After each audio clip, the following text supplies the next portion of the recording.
Le titre, la Fédération des associations de donneurs de sang bénévoles du Burkina s'insurge contre la remise en cause des images de la séance de don de sang du chef de l'État. Une polémique malheureuse qui n'a pas lieu d'être, regrette la FADOSAB qui atteste que les images sont bel et bien authentiques. De tels ajustements peuvent porter un coup dur à la campagne de collecte de sang. La fédération invite les leaders d'opinion à plus de rigueur dans les prises de parole. Vous l'entendrez dans ce journal. Après la fête de la Tabaski, le prix du mouton connaît une baisse à Ouagadougou. Face à la rareté des clients, les commerçants revendeurs de bétail ont diminué les prix des animaux objectifs écoulés au plus vite le reste de leurs moutons afin d'éviter des pertes. Amadou Diko a sillonné quelques marchés de bétail. On le verra dans ce journal. Et puis, le canton de Guénan, dans la région du centre-sud, était en fête. 16 de ces villages qui étaient sans chef traditionnel ont désormais des représentants. Ces nouveaux dépositaires de la tradition ont pour principale mission la promotion de la paix et de la cohésion sociale dans la zone. La cérémonie de leur intronisation dans ce journal.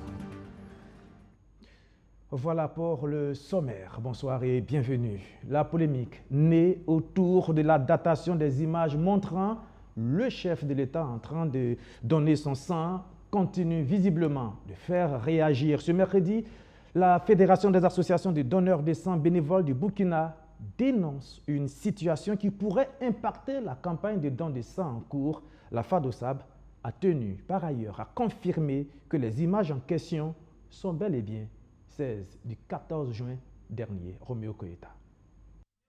Le 14 juin dernier, ces membres de la Fédération des associations de donneurs de sang bénévoles du Burkina disent avoir pris part à la séance de don de sang effectuée par le chef de l'État.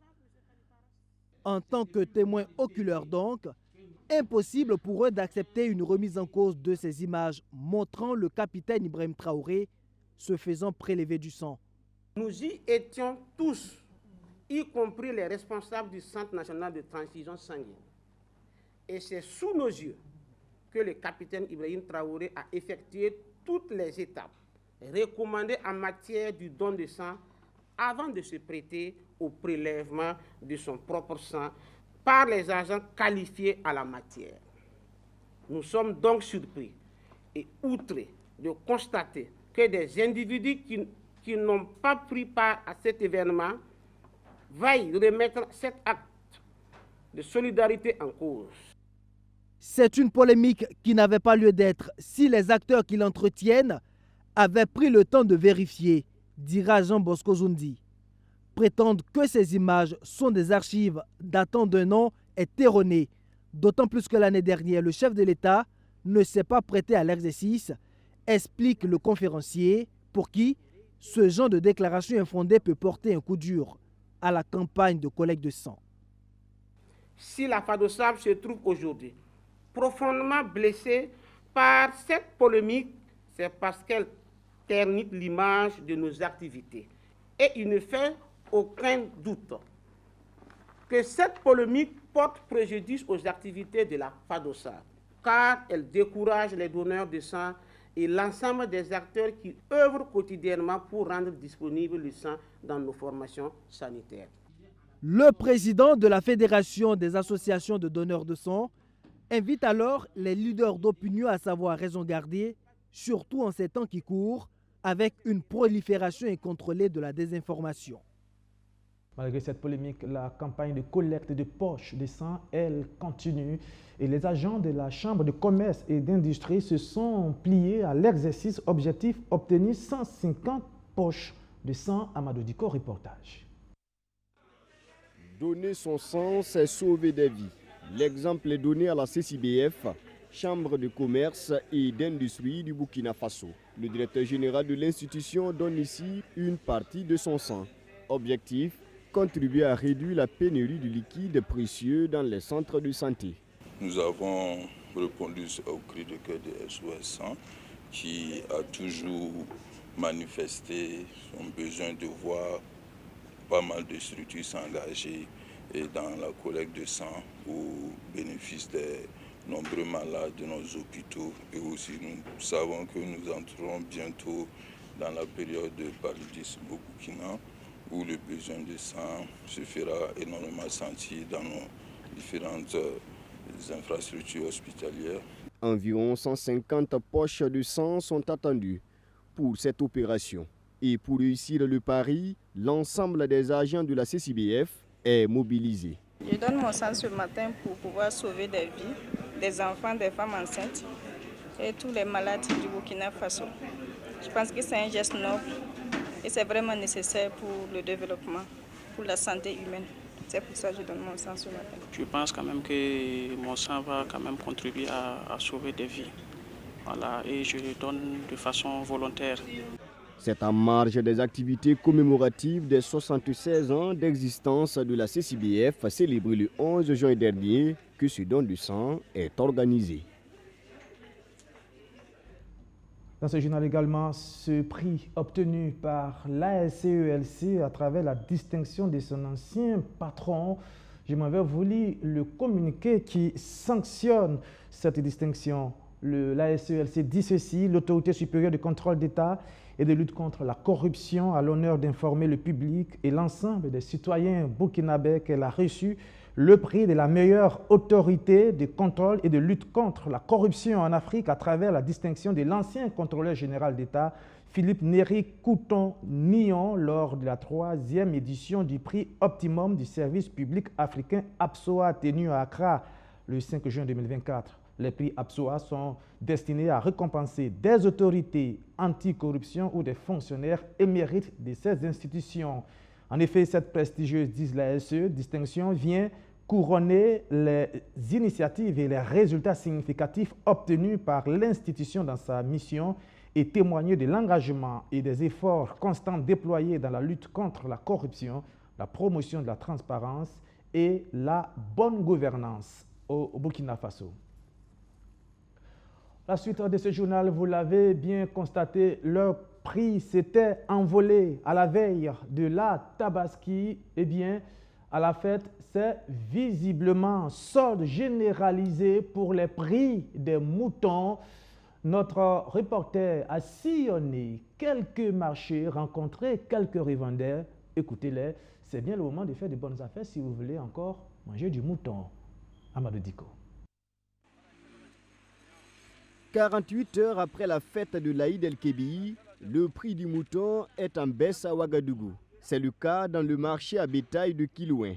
Il y a quelques jours, ce mouton se vendait autour de 200 000 francs CFA, mais aujourd'hui, son prix se discute entre 125 000 et 130 000 francs CFA.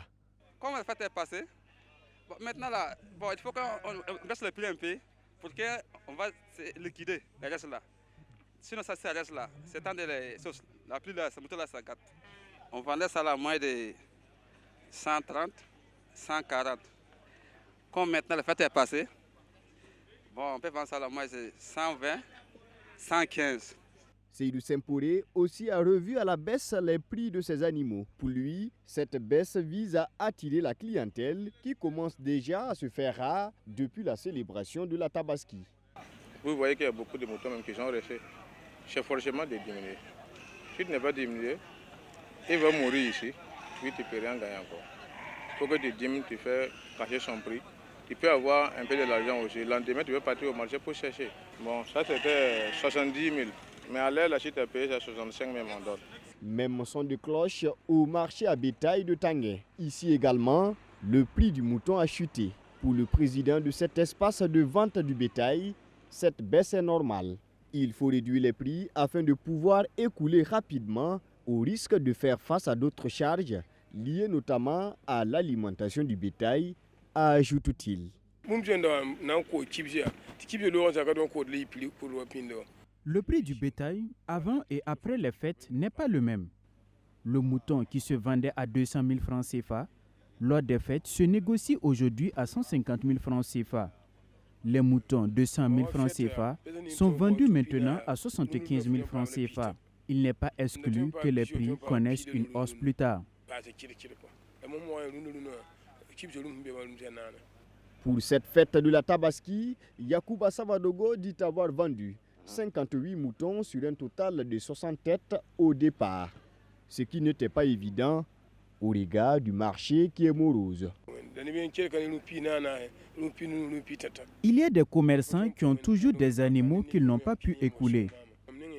Moi, il me reste 2 moutons sur 60 au départ. Je rends grâce à Dieu. Ces dernières années, le mouton est devenu de plus en plus cher au Burkina Faso. Une situation liée à la crise sécuritaire. Ces commerçants revendeurs disent éprouver des difficultés à se ravitailler correctement en bétail du fait de l'inaccessibilité de certaines zones. 8 jours après l'inondation des locaux de la RTB2 au bassin suite aux pluies diluviennes qui sont tombées sur la ville de Bobo-Dioulasso, une délégation gouvernementale composée de 6 ministres s'est rendue sur place pour constater les dégâts, mais aussi apporter le soutien et les encouragements de l'État aux agents ainsi qu'à ceux du Trésor public et du camp Ouezin Koulibaly qui ont eux aussi subi la fureur de la pluie. Koukatoma Yao, Majid Bakouan, reportage. Suite à l'inondation des locaux de la RTB2 au bassin le 9 juin dernier, une délégation gouvernementale avec à sa tête le ministre en charge de la communication est présente. Une présence pour constater de visu les dégâts causés par l'eau, aussi bien sur le matériel de travail que sur les infrastructures. D'une salle à une autre, les visiteurs du jour font le tour pour s'enquérir de la situation. Actuellement, la radio n'émet pas pratiquement. Ça veut dire qu'il faut vraiment prendre des mesures urgentes pour permettre donc la reprise effective des activités ici. Mais c'est également un message de reconnaissance pour la résilience des agents et surtout l'esprit de sacrifice, si je peux le dire ainsi, parce qu'on sait que certains ont dû s'échapper par des fenêtres, donc ça a été des moments de frayeur. Mais dès le lendemain, on a vu que tous les agents étaient déjà sur place ici, commençaient à nettoyer le matériel pour récupérer ce qui pouvait l'être. Une visite qui réconforte les premiers responsables de la RTB2 au bassin.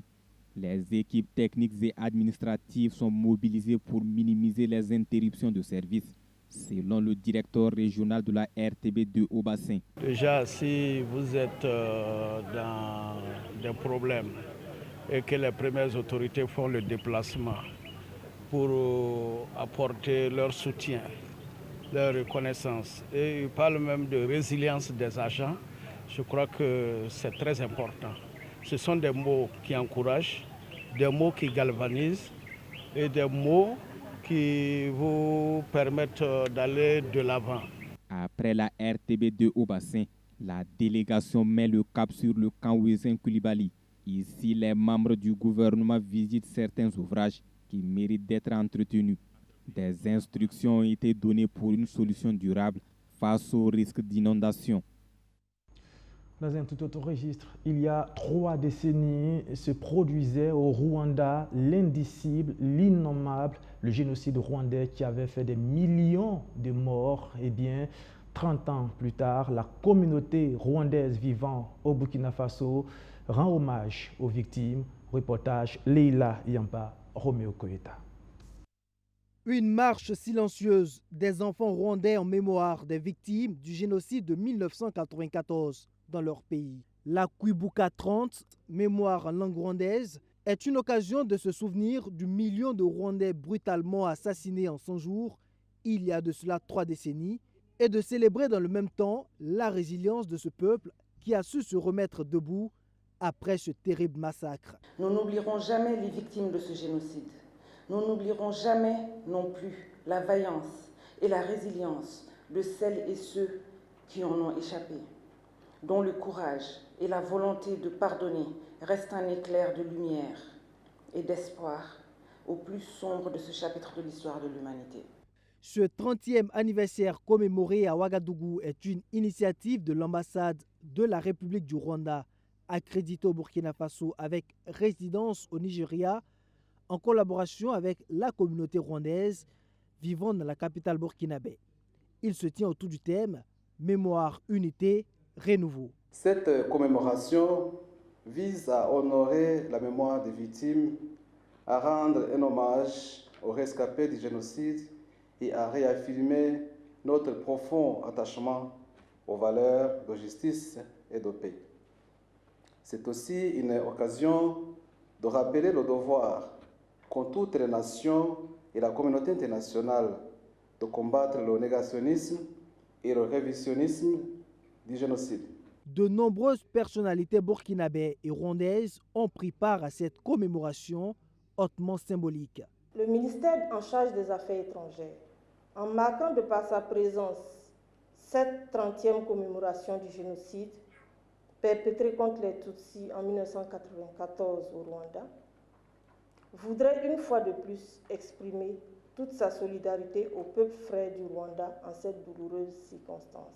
C'est le lieu pour nous de saluer la résilience, l'esprit de sacrifice et de pardon du vaillant peuple rwandais et féliciter les autorités rwandaises pour leur leadership éclairé qui fait de ce beau pays africain un exemple à suivre. Le Rwanda est attaché au principe plus jamais et exhorte la communauté internationale à se joindre à la dynamique. La Kwibuka 30 appelle à une vigilance renouvelée pour préserver l'intégrité historique et prévenir de futures tragédies.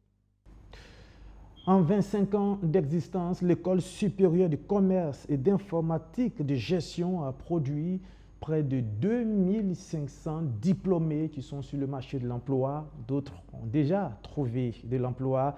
25 ans, un quart de siècle commémorés, fêtés, célébrés depuis le début de la semaine en mettant l'accent sur l'entrepreneuriat. Archimède Boy nous explique tout. Regardez le reportage. 25 années d'existence célébrées ici, à la salle des banquets de Ouaga 2000.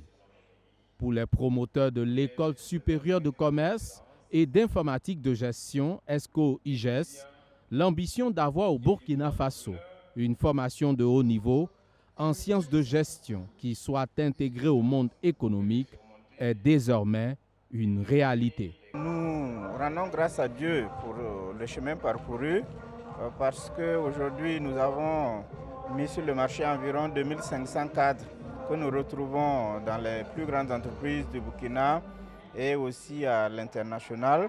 Nous avons des anciens étudiants qui ont créé des entreprises aujourd'hui, des entreprises prospères qui ont créé des emplois. Donc nous pensons que l'objectif est atteint. Avec un effectif de 1500 étudiants formés par an, l'ESCO-IGES est un établissement d'enseignement supérieur privé de rang universitaire agréé par l'État. Elle bénéficie à l'occasion de son 25e anniversaire du soutien de son ministère de tutelle. Quand on dit 25 ans dans la vie d'une institution et que l'institution tienne pendant 25 ans, ça veut dire que l'institution a fourni des efforts et l'institution tient bon. Et si une institution d'enseignement supérieur tient bon, ça veut dire que cette institution quand même livre des formations qui répondent aux besoins du pays. Et donc du coup, le problème que nous soulevons, l'employabilité, se trouve être résolu à travers les formations qui sont délivrées au niveau de l'ESCO-IGES. De quoi motiver la directrice générale de l'ESCO-IGES à envisager en perspective ceci. Mettre à la disposition donc, de l'économie burkinabé de bonnes compétences, des leaders compétents. Et comme l'a dit le ministre, le représentant du ministre de l'Enseignement supérieur, des leaders qui sont aussi aptes à être des auto-entrepreneurs. Entreprendre dans un contexte de crise sécuritaire, c'est l'un des thèmes qui sera développé au cours de cette cérémonie, parrainée par Idrissa Nassa, président du patronat burkinabé. La 5e édition du Hackathon Comme to Go du club informatique de l'Institut burkinabé des arts et des métiers a pris fin ce week-end. 16 équipes étaient en compétition et c'est le groupe des étudiants en méthode informatique appliquée à la gestion d'entreprise de l'IBAM qui a remporté le premier prix grâce à son projet dénommé ToCode, une plateforme digitale qui devrait permettre à la ville de Ouagadougou de gérer facilement les incidents. Amadou Diko. Pour la 5e édition de la compétition estudiantine dénommée Come to Code du club informatique de l'Institut burkinabé des arts et des métiers, ce sont les étudiants en méthode informatique appliquée à la gestion d'entreprise de l'IBAM qui sont au sommet. Fatou Goma, Stéphane Sanou et ses camarades sauf le premier prix du hackathon grâce à leur projet intitulé 1000 codes. Une plateforme digitale qui vise à signaler les cas d'incidents dans la ville de Ouagadougou. Qu'est-ce que signaler les incidents dans la ville? C'est les trous, les nids de poules, les déchets que les gens déposent, c'est les lampadaires cassés, c'est les incidents quotidiens que les gens peuvent signaler, c'est tout. Vous rentrez sur l'application mobile, il y a l'onglet incident, vous choisissez l'incident qu'il y a actuellement, vous prenez en photo l'incident et vous envoyez. Et à notre niveau, au niveau de la mairie et de la MGT, ils traitent l'incident. Si c'est un incident qu'il faut envoyer l'ONEA, par exemple des tuyaux qui sont gâtés, on appelle l'ONEA, on dit ah voici ici, avec la géolocalisation, les tuyaux sont gâtés, vous pouvez aller régler rapidement. Et en retour, on a un retour aussi par rapport à la personne qui a signalé l'incident, qui reçoit un SMS pour dire que l'incident a été corrigé. 3 autres groupes d'étudiants sont aussi primés pour avoir proposé des solutions digitales destinées aux populations. À travers cette compétition, le club informatique de l'IBAM entend ainsi encourager la créativité des étudiants dans le domaine de l'informatique. Ce qui est recherché ici, c'est de proposer des solutions qui vont révolutionner le Burkina particulièrement, des solutions qui vont répondre aux besoins actuels de la population. Parce que nous voyons que nous sommes dans une phase de digitalisation où les Burkinabés ont besoin d'évoluer dans le système numérique. Donc voilà, donc le premier groupe a proposé une solution qui va vraiment résoudre certains problèmes de cette nation-là. Voilà. L'innovation digitale du numérique au profit du citoyen burkinabé, c'est sous ce thème que s'est tenue la 5e édition de Come to Code. L'initiative a réuni de dizaines d'étudiants de plusieurs instituts de formation de la capitale burkinabé. Direction maintenant le canton de Guénon. Nous sommes dans la région du centre-sud. 16 villages de cette région, de ce canton, étaient sans chef traditionnel. Maintenant, eh bien, c'est réglé. Ces nouveaux dépositaires de la tradition ont été installés au cours d'une cérémonie d'intronisation qui a respecté tous les rituels nécessaires en la matière. Amadou Diko, images, commentaires, regardez.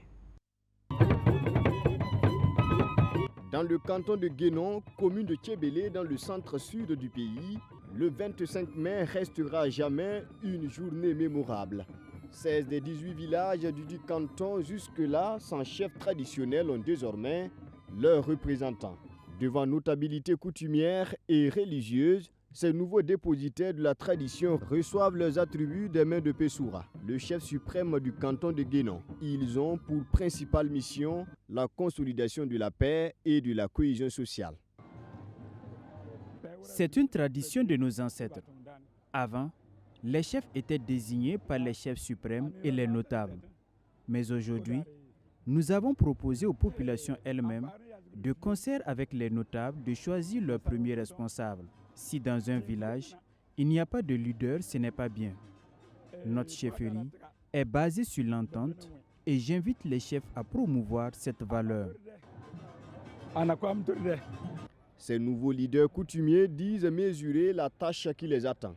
Ils s'engagent à travailler à remplir cette noble mission. Notre rôle, c'est de travailler à rassembler les populations autour des valeurs ancestrales. De concert avec les notables, nous allons faire des propositions visant à consolider davantage la cohésion dans le canton. Déjà, le fait d'être élu chef montre toute la confiance placée en nous. Cette distinction constitue une lourde tâche. Nous allons relever les défis. Cette cérémonie d'intronisation des chefs traditionnels du canton de Guénon a vu la participation d'une délégation venue du Ghana. L'occasion a été également saisie pour renforcer les liens d'amitié entre les deux communautés. Voilà, et nous terminons maintenant avec cette distinction de performance de l'AGETIB, certifié maintenant ISO 9001, un fruit de travail de longues années, de quoi satisfaire et encourager tout le personnel. Arsène Konditamde. L'Agence des travaux d'infrastructure du Burkina, désormais certifiée ISO 9001 version 2015. Cette norme, publiée depuis 1987, définit des exigences pour la mise en place d'un système de management de la qualité pour les organismes souhaitant améliorer en permanence la satisfaction de leurs clients et fournir des produits et services conformes. Le processus de certification de l'AGETIB a démarré en 2014. 10 années de cheminement enfin récompensées. C'est adossé aussi sur un ensemble de documents de gouvernance, notamment les manuels de procédure interne, mais aussi un plan stratégique de développement qui montre un peu la vision de l'AGETIB. Bon, la certification vous amène dans une discipline de gestion. Vu que vous avez des procédures tracées et que le personnel aussi est motivé, il est orienté résultat, vous rationalisez un peu ce qu'on appelle les charges de fonctionnement d'une entreprise. Donc quand vous rationalisez les charges, c'est que vous allez faire effectivement des bénéfices. Et donc depuis ces 5 dernières années quand même, l'entreprise d'une manière ou d'une autre a quand même des indicateurs assez verts. L'AGETIB, née en 2010, est la plus jeune société d'État burkinabé à être certifiée ISO 9001-2015. Elle est aussi la première structure du ministère en charge des infrastructures à recevoir cette reconnaissance. Cette agence fait la fierté du ministère en charge des infrastructures au regard des performances atteintes. Et ce, malgré les difficultés inhérentes à la marche vers le progrès de toute jeune structure. C'est fort de ces bonnes performances que le gouvernement, en sa séance du Conseil des ministres du 16 mai 2024, élargit son champ de compétences sur la gestion d'autres types de projets d'infrastructures de transport, notamment les plateformes logistiques, les chemins de fer et les aéroports. Cette certification a une durée de validité de 3 années. À cette échéance, l'entreprise fera l'objet d'une évaluation complète pour déterminer son niveau de performance. L'AGETIB reconnaît les mérites de plusieurs collaborateurs qui ont travaillé au succès de la certification. Ils reçoivent des attestations en guise de remerciement. Voilà, c'est ici que prend fin ce journal. Merci de l'avoir suivi. Merci encore une fois de votre fidélité renouvelée. Rendez-vous demain à la même heure. Bonsoir.